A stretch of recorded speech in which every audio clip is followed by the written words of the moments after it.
بسم الله الرحمن الرحيم إن الحمد لله نحمده ونستعينه ونستغفره ونعوذ بالله من شرور أنفسنا ومن سيئات أعمالنا من يهده الله فلا مضل له ومن يضلل فلا هادي له وأشهد أن لا إله إلا الله وحده لا شريك له وأشهد أن محمدا عبده ورسوله صلى الله وسلم وبارك عليه وعلى آله وصحبه أجمعين. أما بعد، أيها الأحبة، أخذنا أمس ما حكم من يفطر في نهار رمضان بلا عذر، وأخذنا السحور، وكذلك أخذنا حكم من يبدأ الصيام قبل الوقت، وكذلك حكم صيام تارك الصلاة، وأخذنا ما يتعلق بالنية وما يتعلق بالإفطار. ونأخذ اليوم إن شاء الله بعض مفسدات الصوم، وهكذا بعض الأمور والآداب التي ينبغي للصائم أن يتحلى بها. Donc nous avons vu hier, mes chers frères et sœurs, le jugement de celui qui rompt son jeûne en pleine journée de Ramadan sans excuse valable, tout comme nous avons parlé du repas de fin de nuit et aussi du jugement quant au fait de débuter son jeûne avant l'aube. Nous avons aussi vu le jugement porté au jeûne de la personne qui ne prie pas, tout comme nous avons parlé de l'intention et ce qui s'y rapporte, ainsi que la rupture du jeûne et ce qui s'y rapporte. Aujourd'hui, Inch'Allah, nous allons parler des annulatifs du jeûne, ainsi que de ce par quoi le jeûneur se doit de s'occuper durant ses journées et ses nuits de Ramadan. فالصيام أيها الأحبة له مفسدات لا يجب على المسلم أن يعرفها ليتجنبها ويحذر منها، لأنها تفطر الصائم وتفسد عليه صيامه. ومن تلك المفسدات والمفطرات أولا الجماع، فمن وقع في ذلك وجبت عليه التوبة والقضاء والكفارة المغلظة. والكفارة المغلظة هي عتق رقبة، فإن لم يجد فصيام شهرين متتابعين، فإن لم يستطع فإطعام 60 مسكينا، لكل مسكين نصف صاع، يعني تقريبا كيلو أو كيلو ونصف من الطعام، وقيل ربع صاع من الطعام المأكول في البلد. Donc le jeûne peut être annulé par certaines choses que le musulman et la musulmane se doivent de connaître afin de les éviter. Et parmi ces annulatifs du jeûne, il y a le rapport intime, le rapport sexuel. Et celui et celle qui commet cela en pleine journée de Ramadan, alors non seulement il doit se repentir et regretter cela, et rattraper ce jour-là, mais également il doit s'acquitter de l'expiation qu'on appelle al-mughallada, la grosse expiation. Et quelle est la grosse expiation? Eh bien, c'est le fait d'affranchir un esclave. Et si on n'en a pas les moyens ou bien on ne trouve pas d'esclaves, alors on se doit de jeûner 2 mois consécutifs sans interruption. Et si pour une raison valable, c'est-à-dire un souci de santé, on n'est pas en mesure de jeûner 2 mois consécutifs, alors dans ce cas, le dernier choix restant est de nourrir 60 pauvres, ou bien 60 nécessiteux. Chacun d'entre eux devra recevoir au minimum 1 kilo, voire 1,5 kg de nourriture, parmi ce qui est mangé majoritairement dans le pays. وأما المفسد الثاني فهو إنزال المني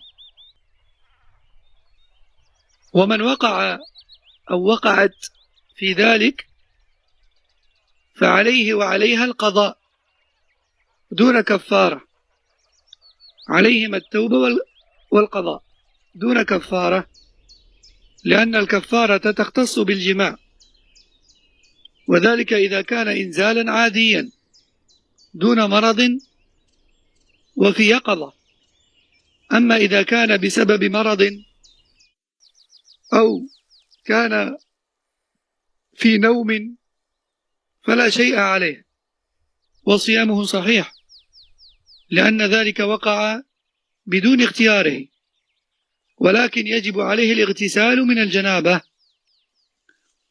Le deuxième annulatif du jeûne, c'est l'éjaculation, que cela soit chez l'homme ou chez la femme. Quiconque se fait volontairement éjaculer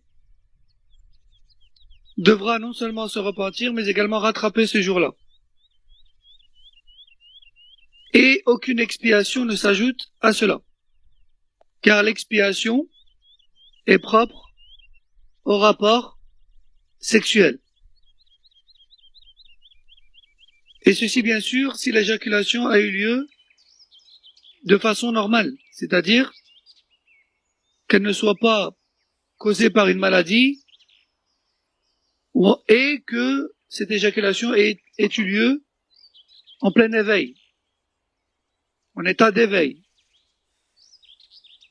Mais si l'éjaculation est causée par une maladie, ou bien qu'elle se produit durant un sommeil, alors ce jeûne est tout de même valide, car cela n'est pas arrivé volontairement. Cela ne s'est pas produit volontairement.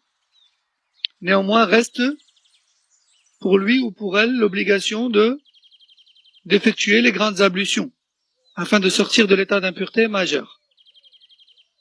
وأما المفسد الثالث فهو الأكل والشرب متعمدا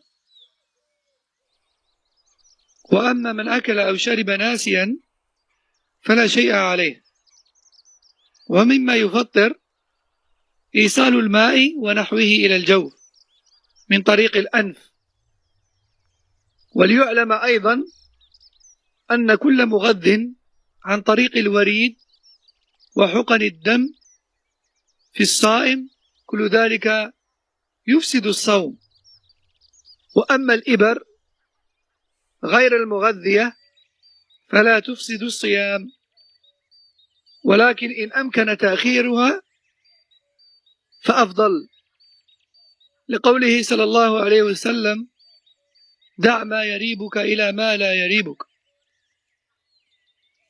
Troisième annulatif, le fait de manger ou de boire volontairement, avec conscience et en connaissance de cause. Quant à celui qui mange ou qui boit par oubli, alors, dès lors où il s'en rend compte, il s'abstient et son jeûne reste valide.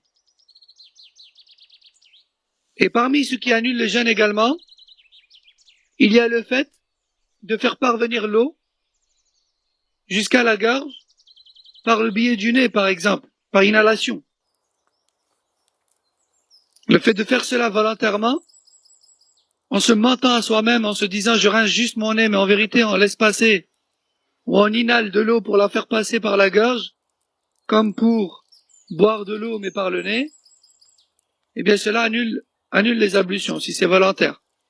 Mais si c'est involontaire, comme cela peut se produire dans les ablutions, alors il n'y a pas de mal. Alors le jeûne reste valide. Mais si c'est volontaire, cela annule le jeûne. On se doit également de savoir que parmi ce qui annule le jeûne, il y a les injections nourrissantes. Les injections qui nourrissent le corps. Que cela soit en s'injectant des produits qui contiennent des nutriments ou encore des injections de sang. Tout cela annule le jeûne de la personne. Quant aux injections qui ne sont pas nourrissantes, je donne à titre d'exemple l'anesthésie, eh bien cela n'annule pas le jeûne. Cela n'annule pas le jeûne. Je donnais l'exemple de l'anesthésie, mais ça peut être d'autres injections que les malades se font, même eux-mêmes, et qui ne sont pas nourrissantes. Non, à vous de poser la question à votre médecin. Mais néanmoins, les ulama disent que si cela est possible, il vaut mieux retarder cette injection, même si elle n'est pas nourrissante. Car le prophète sallallahu alayhi wa sallam a dit, délaisse le douteux pour le certain. Délaisse le douteux pour le certain. وأما المفسد الرابع فهو إخراج الدم الكثير من البدن بالحجامة أو غيرها ومن ذلك خروج دم الحيض والنفاس وأما إخراج دم قليل كالذي يخرج للتحليل فهذا لا يؤثر وكذلك خروج الدم بغير اختيار كرعاف أو جرح أو خلع سن وهكذا. Quatrième annulatif du jeûne, le prélèvement ou l'extraction d'une grande quantité de sang. Le prélèvement ou encore l'extraction d'une grande quantité de sang, que cela soit par l'hijama ou autre, parmi les moyens, cela fait partie des annulatifs du jeûne. Et d'ailleurs, en font partie les menstrues et les lechis. Quant au prélèvement de sang de petite quantité, tel que lors des analyses de sang, ou encore, tel que celle des analyses de sang par exemple, cela n'annule pas le jeûne, Inch'Allah.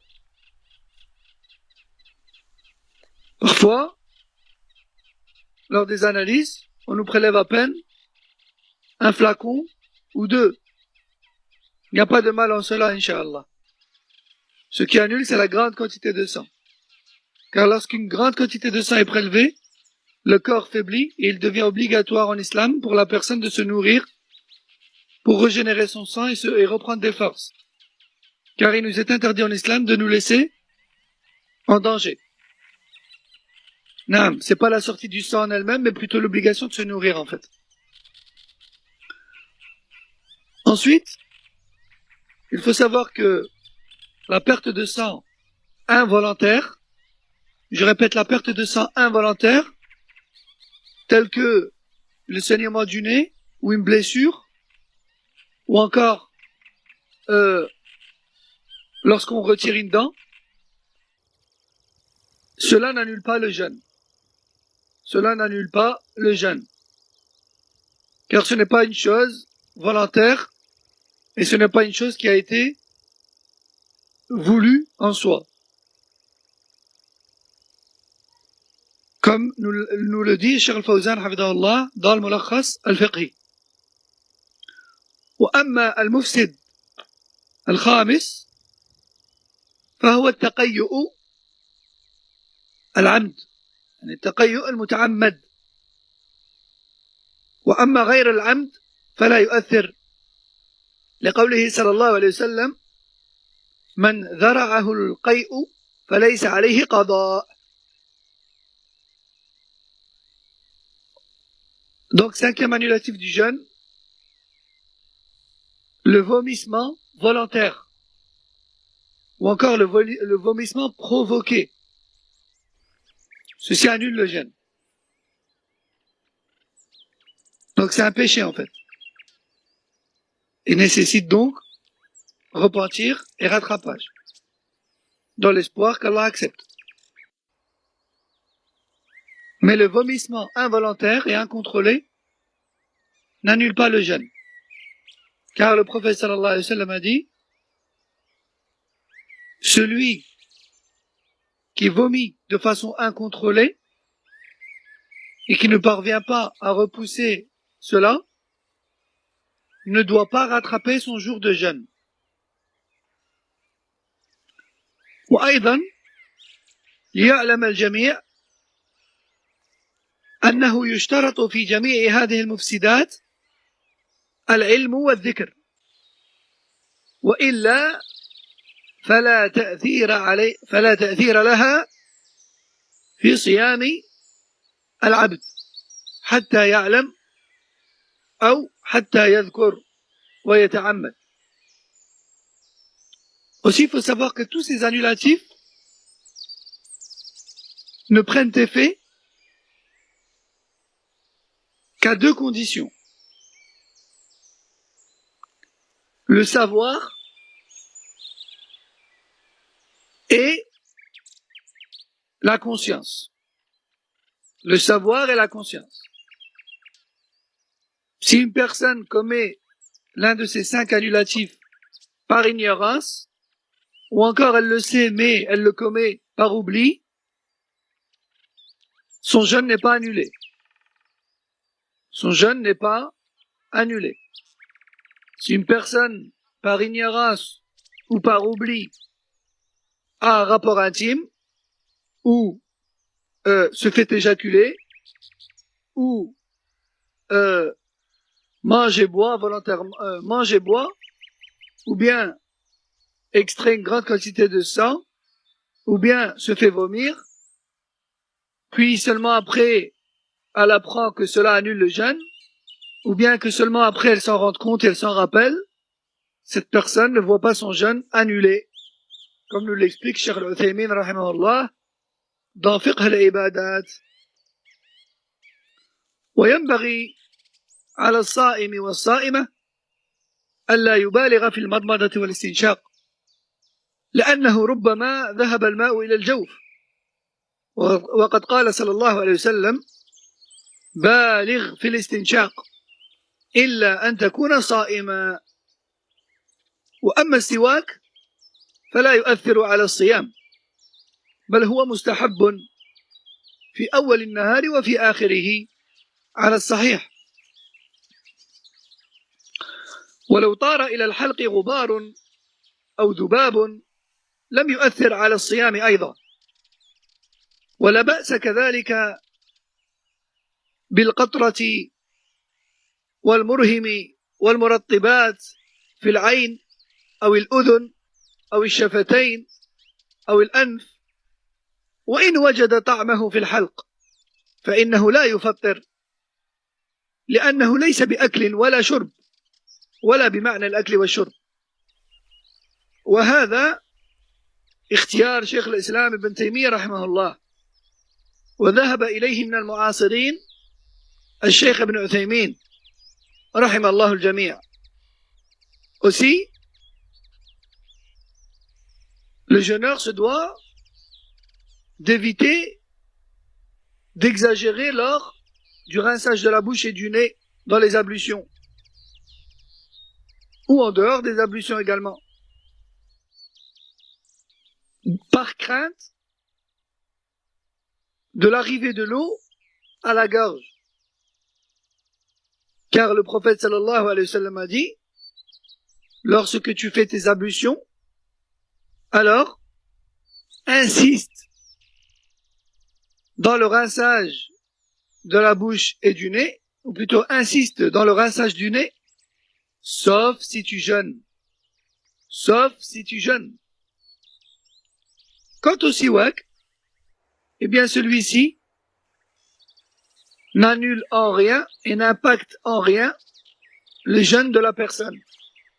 Plutôt même le siwak est recommandé, que cela soit au début de la journée ou à la fin de celle-ci, selon l'avis le plus juste, comme nous dit Cheikh Al-Fawzan hafidahullah dans le Mulakhas al-Fiqhi.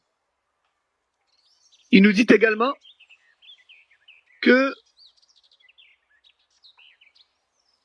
il en va de même pour la poussière ou bien les mouches qui viendraient à s'introduire, à voler et à s'introduire dans la bouche, voire dans la gorge. Cela n'impacte en rien les jeûnes.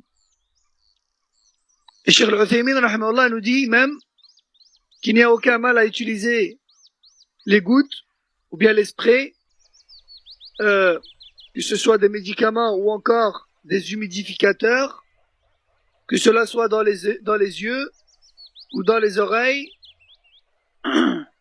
ou sur les lèvres ou dans le nez, quand bien même tu ressentirais le goût de ce produit dans ta gorge. Cela n'annule pas ton jeûne, car ce n'est ni de la nourriture ni de la boisson, ni même quelque chose de comparable. Et ceci était l'avis du Cheikh al-Islam Ibn Taymiyyah rahimahullah. Et parmi les contemporains, cet avis a été sélectionné par le Cheikh Mohammed ibn Salih al-Uthaymin rahimahullah ta'ala. وأما الأمور التي ينبغي على الصائم أن يتحلى بها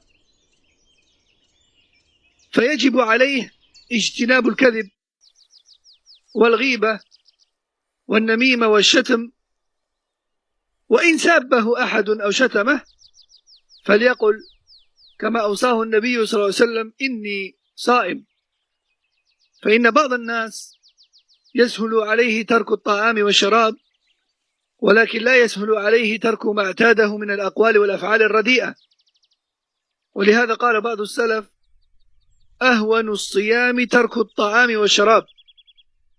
فعلى المسلم أن يتقي الله وأن يخافه ويستشعر عظمته واطلاعه عليه في كل حين، وعلى كل حال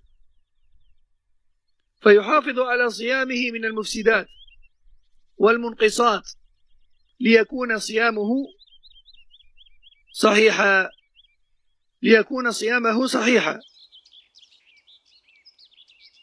Le musulman et la musulmane, durant ces journées de jeûne, se doit encore plus qu'en dehors de s'éloigner du mensonge et de la médisance et de la colportation des dires des gens les uns sur les autres et de l'injure et des insultes, etc. Et si une personne venait à nous insulter, alors on se doit d'appliquer la recommandation de notre prophète sallallahu alayhi wa sallam, qui est de répondre: je suis en état de jeûne. En effet, malheureusement, beaucoup d'entre nous ont très facile à délaisser la boisson et la nourriture pendant les journées de Ramadan. Mais il devient beaucoup plus difficile pour nous de délaisser certaines paroles et certains actes mauvais. Et c'est pour cela que certains salafs disaient: la chose la plus facile dans le jeûne, c'est de délaisser la nourriture et la boisson. Dit autrement, le véritable jeûne et le véritable effort à faire pendant Ramadan, c'est la réforme dans le comportement et l'adoration. et non pas seulement le délaissement de la nourriture et de la boisson. كما ينبغي للصائم أن يشتغل بذكر الله وتلاوة القرآن والإكثار من النوافل. فقد كان بعض السلف إذا صاموا جلسوا في المساجد وقالوا نحفظ صيامنا ولا نغتاب أحدا. وقد قال صلى الله عليه وسلم من لم يدع قول الزور والعمل به فليس لله حاجة في أن يدع طعامه وشرابه. رواه البخاري. ذلك أنه لا يتم التقرب إلى الله بترك المباح إلا بعد ترك المحرم في كل حال من كذب وظلم وعدوان على الناس في أموالهم ودمائهم وأعراضهم. وقد قال صلى الله عليه وسلم الصائم في عبادة ما لم يغتب مسلما أو يؤذه. وقال أنس رضي الله عنه ما صام من ظل يأكل لحوم الناس. فالصائم يترك أشياء كانت مباحة في غير حالة الصيام، فمن باب أولى أن يترك الأشياء التي لا تحل له في جميع الأحوال ليكون في عداد الصائمين حقا. Enfin, le jeûneur se doit d'occuper son temps par l'évocation d'Allah tabaraka wa ta'ala, subhanallah, alhamdulillah, wallahu akbar, wa la ilaha illallah, wa la hawla wa la quwwata illa billah, subhanallah wa bihamdih, subhanallah al-azim, astaghfirullah wa atubu ilayh, astaghfirullah alladhi la ilaha illa huwa al-hayy al-qayyum wa atubu ilayh, la ilaha illallah wahdahu la sharika lah, lahul mulku lahu alhamdu wa ala kulli shay'in qadir, etc. parmi les formules. D'occuper son temps par l'évocation d'Allah, par la lecture du Coran, par la multiplication des actes surérogatoires, prières et autres. En effet, nos pieux prédécesseurs, Salaf al-Salih, rahimahumullah, avaient pour habitude, durant les journées de jeûne, de s'asseoir dans la mosquée et de dire « Nous restons ici afin de préserver notre jeûne et de ne prendre le risque de commettre aucune médisance. Nous restons ici afin de préserver notre jeûne et de nous préserver de toute médisance. » Le prophète sallallahu alayhi wa sallam a également dit « Celui qui ne délaisse pas le faux témoignage, Allah n'a pas besoin de son délaissement de la nourriture et de la boisson. » Apporté par le Bukhari. Ceci car il n'est pas possible de se rapprocher d'Allah tabaraka wa ta'ala en délaissant des choses qui sont à la base autorisées comme la nourriture et la boisson, avant d'avoir délaissé ce qui est haram en tout temps, tel que le mensonge, la médisance, l'injustice envers les gens, que cela soit dans leur bien ou dans leur sang, ou dans leur honneur, etc. Le prophète sallallahu alayhi wa sallam a dit le jeûneur est en adoration tant qu'il ne commet aucune médisance et ne porte préjudice à personne. Tant qu'il ne commet aucune médisance et qui ne porte préjudice à personne. Anas ibn Malik, Allah l'agrée, a dit en réalité, celui qui passe son temps à manger la chair des gens n'a pas jeûné. C'est-à-dire, celui qui passe son temps à parler sur les gens n'a pas jeûné. Cheikh Al-Fawzan, hafidhahullah, nous dit, le jeûneur, le véritable jeûneur, c'est donc celui qui délaisse ce qui est interdit en tout temps, et en plus de cela, ce qui lui est interdit proprement, ou en particulier pendant la journée du jeûne. Cheikh Al-Fawzan, hafidhahullah, a dit, le jeûneur est invité durant ces journées de jeûne à délaisser des choses qui sont autorisées en temps normal. Alors que dire du délaissement du haram en temps normal? Alors le musulman et la musulmane se doivent de savoir ces choses et de se les remémorer et de faire un effort dessus à chaque instant et durant le jeûne encore plus afin de faire partie véritablement des jeûneurs, qu'Allah Azza wa Jal nous permette à tous l'application de ces précieux conseils de nos savants. Et on va se suffire de cela pour aujourd'hui, incha'Allah. Subhanakallahumma wa bihamdik. Ashhadu an la ilaha illa ant. Astaghfiruka wa atubu ilayk. Wa sallallahu wa sallam wa baraka ala nabiyyina Muhammad wa ala alihi wa sahbihi ajma'in. Wassalamu alaikum wa rahmatullahi wa barakatuh.